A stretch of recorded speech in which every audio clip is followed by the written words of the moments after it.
कारण से उसमें विलम्ब हुआ। जब पिछली बैठक में हम लोगों ने प्रेस कॉन्फ्रेंस में बताया था कि हम लोग इसको जल्दी निकाल देंगे, लेकिन उसके बाद अभ्यर्थियों के तरफ से ही कई तरह की बातें आ रही थी, मांग आ रही थी।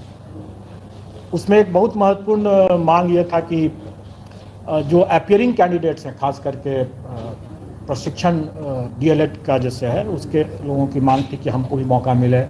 हर लोगों को अपने अलग अलग कारणों से लोगों की मांगें हो रही थी। तो इन सभी मांगों पर विभाग को ही विचार करके देना था, और विभाग ने विचार भी किया है, और उसके बाद उन सब बिंदुओं को आयोग को स्पष्ट भी किया गया है। और उसके आलोक में आयोग ने अपना विज्ञापन का प्रारूप तैयार लिया है, और अधिक से अधिक कल तक जो है ये हम लोग प्रेस में भेज देंगे। उसके बाद वो हो सकता है आज भी चला जाए, हो सकता है कल चला जाए, लेकिन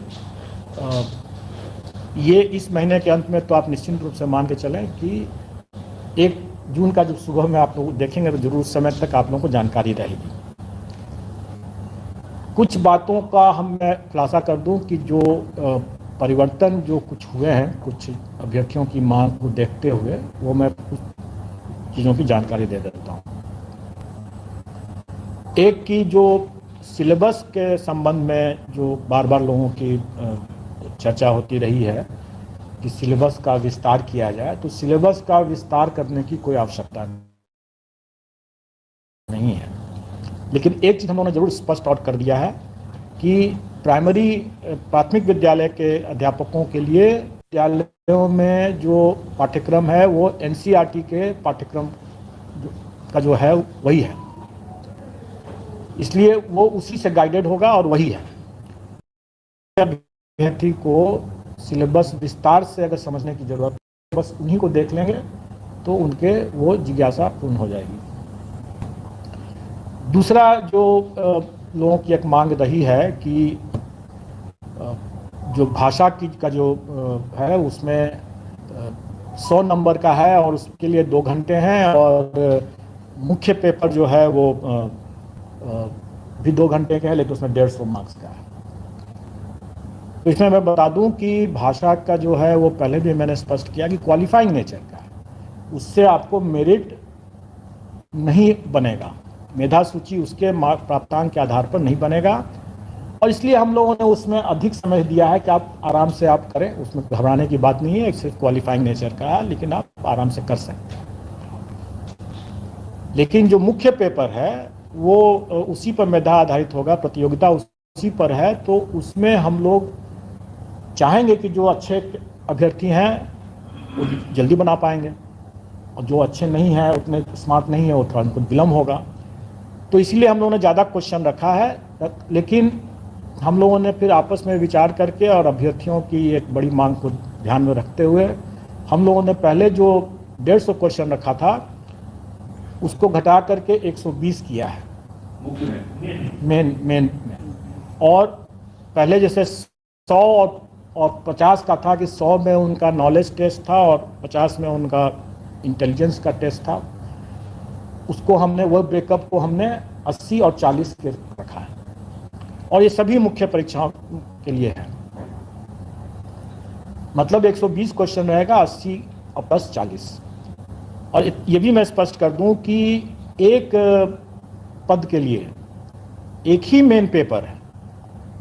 कई बार लोग ये कहते हैं कि इतना व्यापक सिलेबस है कैसे पढ़ेंगे, तो ऐसा नहीं है कि उनको सभी पढ़ना है, उनको तो सिर्फ एक ही पेपर की तैयारी करनी है। अगर एक पद के लिए तैयारी कर रहे हैं तो एक ही पेपर की तैयारी करनी है, मेन पेपर। भाषा तो सबके लिए लागू है, वो तो क्वालिफाइंग नेचर का। तो इसलिए अगर वो 2 पद के लिए तैयारी कर रहे हैं तो उनको 2 पेपर पढ़ना पड़ेगा, 2 पेपर के हिसाब से पढ़ना होगा। और ये भी है कि उनको जो अपना विषय उनका है, मतलब जिसमें वो स्टेट की परीक्षा पास किए हैं, उसी विषय से उनको देना है। और इसमें सिर्फ पहले मैंने स्पष्ट किया है कि सिर्फ कॉमर्स का ही एक ऐसा विषय है जिसमें कि अगर वो स्टेट किए हुए हैं तो उसमें उनको विकल्प है विषय का उसमें 3 विकल्प है, अकाउंटेंसी है और एक बिजनेस स्टडी है या एंटरप्रेन्योरशिप है। एंटरप्रेन्योरशिप है और एक और है, वो आपको सब विज्ञापन में सब मिल जाएगा उसमें। तो ये बातें हुई पाठ्यक्रम के बारे में। अब इसके आगे ये हमें बताना है कि अभ्यर्थियों की एक और मांग जो सरकार के समक्ष गई थी, आयोग को भी लोग दे देते हैं, लेकिन एक्चुअली वो निर्णय सरकार को ही लेना है और सरकार ने संसूचित किया है और ये भी कल की बैठक में ही क्लियर हुआ है कि जो अपीयरिंग कैंडिडेट हैं उनको भी हम लोग मौका देंगे। और अपीयरिंग कैंडिडेट के लिए शैक्षणिक प्रशैक्षणिक अर्हता का कट ऑफ डेट जो होगा वो 31/8/2023 होगा। मैं फिर से इसको स्पष्ट कर दूं कि ये डेट है कि इस तारीख तक अगर उनकी परीक्षा हो गई है, जो अर्हता संबंधी परीक्षा अगर हो गई है, तो वो आवेदन दे सकते हैं। उनका परीक्षा फल बाद में भी निकले तो कोई हर्ज नहीं है, उनको हम लोग भाग लेने का, इसमें आवेदन और प्रतियोगिता में भाग लेने का मौका दिया जाएगा। ये बिंदु लोग डिमांड करते रहे हैं और मैं समझता हूं कि अगर इस पॉइंट पर अगर किसी को अभी भी अगर कोई संशय है तो पूछ लेंगे। 31 अगस्त 2023 परीक्षा हो जानी चाहिए। यस, इस तारीख तक परीक्षा सिर्फ में उसको हो जानी है तो वो भाग ले सकते हैं। ये तो परीक्षा फल जब भी आएगा तब आएगा। ये वो छात्र होंगे जो टेट क्वालिफाइड किए होंगे ना सर? जो भी अर्हता संबंधी परीक्षा है, अगर वो उनका पेंडिंग है, या तो परीक्षा नहीं हुई है या परीक्षा फल उसको नहीं मिला है, तो दोनों ही स्थिति में वो भाग ले सकेंगे, बशर्ते इस तारीख तक उनकी वो परीक्षा संपन्न हो जाए और उसमें वो भाग ले लें। सबके जिसका होगा सब वही, जिसका पीरियड लंबित है। कई कॉम्बिनेशन हो सकते हैं, उसको आप उस कॉम्बिनेशन की बात आप मत सोचे अभी करें। कुछ के लिए कुछ लागू होगा, कुछ के लिए कुछ और लागू होगा, कुछ की कुछ और बातें होंगी। मैंने आपको एक विस्तार से ये बता दिया कि जो भी अर्हता संबंधी परीक्षाएं उनको देनी है, अगर वो परीक्षा 31/8/2023 तक संपन्न हो जा रही है या अगर पहले संपन्न हो चुका है और उसका परीक्षा फल अभी नहीं हुआ है तो भी वो दे सकते हैं, और परीक्षा फल उनको बाद में निकलता है तो भी वो दे सकते हैं, क्योंकि हम लोग जब उनका डॉक्यूमेंट वेरिफिकेशन के लिए, जब उसके कागजातों के प्रमाण पत्रों के सत्यापन के लिए जब उनको आमंत्रित करेंगे, तब उस समय उन्हें उस परीक्षा में का एडमिट कार्ड, जिसमें कि वो कह रहे थे कि हम 31 अगस्त तक अपीयर हो रहे हैं, उसका एडमिट कार्ड दिखाना होगा और फिर उस समय उसका परीक्षा फल भी दिखाना होगा जब हम डॉक्यूमेंट वेरिफिकेशन के लिए उनको बुलाएंगे। सर यहाँ पे एक सवाल है, ये जो आप 31/8 का ये रख रहे हैं बीएड वाले छात्रों, बीएड या डीएलएड का, वो बच्चे जो सेंट्रल गवर्नमेंट का सीटेट क्वालिफाइड होता है उसके लिए सिर्फ है या फिर सभी बीएड के लिए?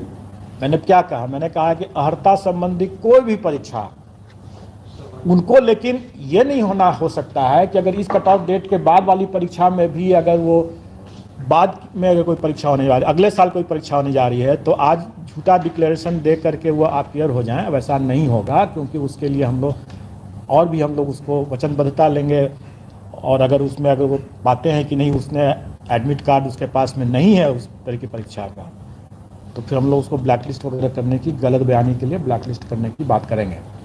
जो परीक्षा 31/8/2023 तक संभावित है, वैसे ही मामलों में, और उनका अगर उसमें कोई परीक्षा अगर रुका हुआ है या परीक्षा फल रुका हुआ है तो वो अप्लाई कर सकते हैं। उसमें सर इसका जो सवाल था, इसका सवाल ये था कि बीएड या सीटेट, जो सीटेट मान लीजिए कि सीटेट भी लंबित है, 31 अगस्त तक हो गया सीटेट, तो वो भी अप्लाई कर सकते हैं। एग्जैक्टली कर सकते हैं। मैं तो कहा ना कि हर तरह की वो परीक्षा में वो दे सकते हैं, बशर्ते कि वो परीक्षा आयोजित तो हो। अगर मान लीजिए उसने अभी तक न सीटेट किया है, न बीटेट किया है, न एसटीईटी किया है और न ही ग्रेजुएशन किया है, और फिर भी वो आकर के कह रहा है कि हमको संभावित है सारी परीक्षाएं एक साथ हो, तो अगर हो जाता है सो फॉर सो गुड, उसका लक।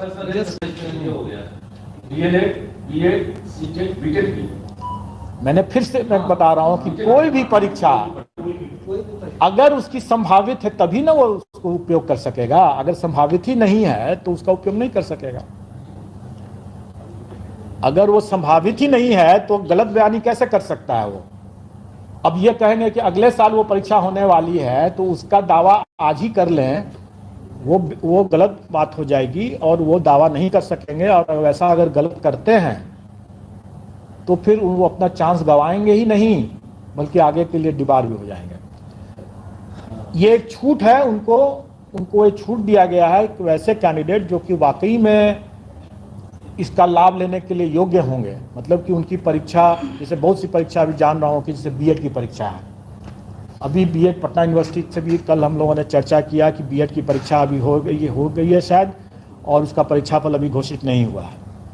तो स्वाभाविक है कि यह परीक्षाफल बाद में घोषित अगर होता भी है, चाहे 15 दिन में हो, 1 महीना हो, 2 महीना हो, जब भी हो, हम उनको मौका देंगे, क्योंकि परीक्षा हो गई है संपन्न। तो परीक्षाफल निकलने में अगर विलंब भी अगर होता है तो उसके लिए हम उसको डिबार नहीं करेंगे, उसके लिए हम वंचित नहीं करेंगे, हम उनको मौका देंगे। तो ये कट ऑफ डेट की बात हो गई। अब मेरा एक लोगों से ये अनुरोध है कि बहुत बार लोग गलत अटकलबाजी के आधार पर लोग जो समाचार डाल देते हैं उससे थोड़ा परहेज करें।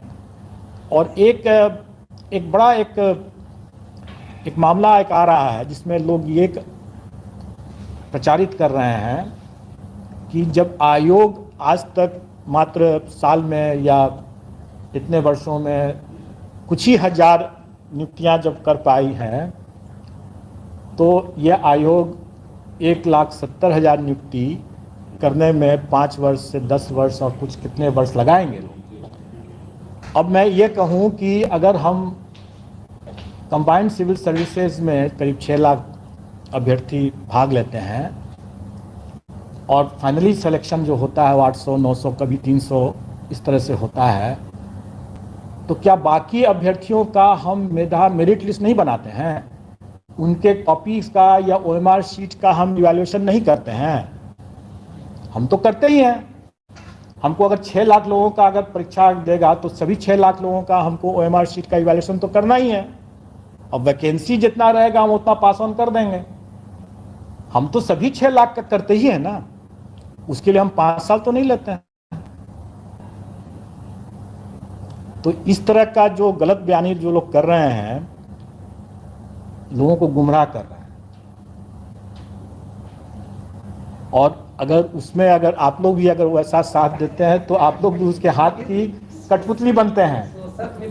तो आप समझ लें कि हास्यास्पद स्थिति है कि नहीं है। क्या वो, इससे तो यही पता चलता है कि ऐसे बोलने वाले लोग और ऐसे कुतर्क देने वाले लोग जो हैं वो पब्लिक को क्या समझते हैं, महाबेवकूफ समझते हैं। तो खैर ये उनकी सोच है। मैं आपको ये बता दूं कि इसमें आप लोग समझ चुके हैं, आप लोग हंस रहे हैं तो आप लोग समझ चुके हैं कि हम अगर 6 लाख लोगों की परीक्षा लेंगे तो हम सभी का नाम मार्किंग करेंगे, सभी का नाम मेरिट बनाएंगे। कितने सिलेक्शन हुए, 5 साल नहीं लेंगे हम।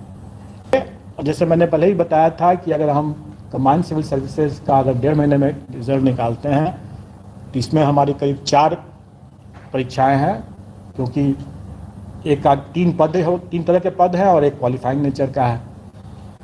तो क्या हम 4 गुना समय लेंगे? नहीं, हम उसमें 2 से 3 महीने में हम लोग इसका रिजल्ट निकाल देंगे और निश्चित तौर पर इस कैलेंडर ईयर में हम रिजल्ट निकाल देंगे। अब रही बात कि आवेदन, हम लोग इसको आमंत्रित करने का डेट थोड़ा आगे रखेंगे, क्योंकि इसमें कई इसमें रिलैक्सेशन की बातें, जैसे एज के लिए कट ऑफ डेट 1/8/2023 है और ये शिक्षक नियमावली से जो नियुक्ति नियमावली है उसी में है ये दिया हुआ। न्यूनतम और अधिकतम दोनों के लिए यही कट ऑफ डेट है। लेकिन इसके बाद इसमें अलग अलग श्रेणी के लिए अलग अलग मामलों में इसमें कट ऑफ डेट के बाद रिलैक्सेशन भी अलग अलग है। किसी में 10 साल है, किसी में 14 साल है, किसी में 11 साल है। भूतपूर्व सैनिक के लिए कुछ और है। तो इसमें कई ऐसे हैं जिसको लेकर के हमें अपने आवेदन, ऑनलाइन आवेदन, क्योंकि हम ऑनलाइन ही लेंगे, इसमें ऑनलाइन आवेदन को तैयार करने में हम लोग को समय लगेगा उसके लिए। लेकिन हम ये भी कह रहे हैं कि जो अभ्यर्थी इसमें आवेदन देंगे ऑनलाइन और जिनका परीक्षा फल निकला हुआ है और बाकी जो प्रमाण पत्र, जैसे उनको अपने आरक्षण संबंधी जो प्रमाण पत्र हैं, ईडब्ल्यूएस संबंधी प्रमाण पत्र हैं, डोमिसाइल संबंधी प्रमाण पत्र हैं, उनको वो आवेदन के साथ अटैच करना अनिवार्य है। ये नहीं होगा कि हम बाद में दे देंगे, अभी हमारे पास नहीं है, अब डिक्लेयर कर देते हैं, लोग बाद में बोलते हैं कि हमारे ला रहे हैं, नहीं लाते हैं। इसमें हम लोग ये कर रहे हैं कि नहीं, आपको उसी के साथ ही देना है। अगर आपके पास में नहीं है तो आपको 15 दिन का टाइम रहेगा, आप बना लीजिए, आप बनवा लीजिए इस।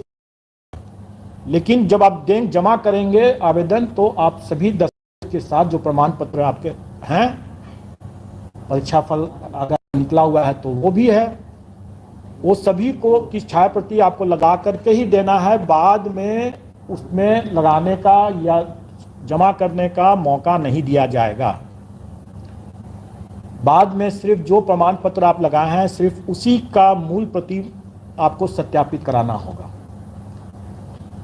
हम लोग प्राय देखते हैं कि ईडब्ल्यूएस के मामले में खास करके, या क्रीमी लेयर का सर्टिफिकेट लेकर के जो आते हैं, पहले डिक्लेयर कर देते हैं, या फ्रीडम फाइटर का जैसे लेकर के आते हैं, डिक्लेयर कर देते हैं और बाद में बोलते हैं कि नहीं मिला, हमको सर्टिफिकेट नहीं मिला, और बाद में अपना दावा को विड्रॉ करते हैं। तो ऐसी बात की गुंजाइश नहीं होगी। अगर आपके पास में सर्टिफिकेट नहीं है तो काइंडली आप न वैसी दावा करें। और अगर आपका सर्टिफिकेट तो सर 1 साल बाद लैप्स कर जाता है, तो यदि आप 1 साल बाद 1 साल बाद तो हम नहीं मांगते हैं ना, हम तो पूरे प्रक्रिया में 1 साल थोड़ी लेंगे। हम अभी हम इसकी बात करें, 1 साल का हम समय नहीं लेने वाले हैं। आपका आवेदन के समय में आपके पास में जो भी सर्टिफिकेट होगा, आपके पास में जो भी सर्टिफिकेट होगा, आप तभी आप अप्लाई करें। जो आप दावा कर रहे हैं उसका सर्टिफिकेट आपके पास में होना चाहिए। आपके पास में अगर परीक्षा फल नहीं है तो स्वाभाविक है कि आप उसका दावा नहीं कर सकते हैं। तब आपको आपके पास संभावित जो परीक्षा होने वाली है, या आप ये घोषणा आपको देना होगा कि अगर आपने परीक्षा दे दिया है और आपके पास में सर्टिफिकेट अभी नहीं मिला है, प्रमाण पत्र, तो आपको ये अंडरटेकिंग देना होगा कि आपने परीक्षा दे दिया है या परीक्षा होने वाली है और आप उसमें देने वाले हैं, और आप समय पर आप जब मांगा जाएगा तो सत्यापन के समय में आप मूल दस्तावेज दे पाएंगे, अन्यथा आपकी पात्रता नहीं मानी जाएगी, स्वीकार नहीं की जाएगी। ये चीज़ उनको देना होगा अंडरटेकिंग। रिजर्वेशन और डोमिसाइल कितना पुराना चलेगा?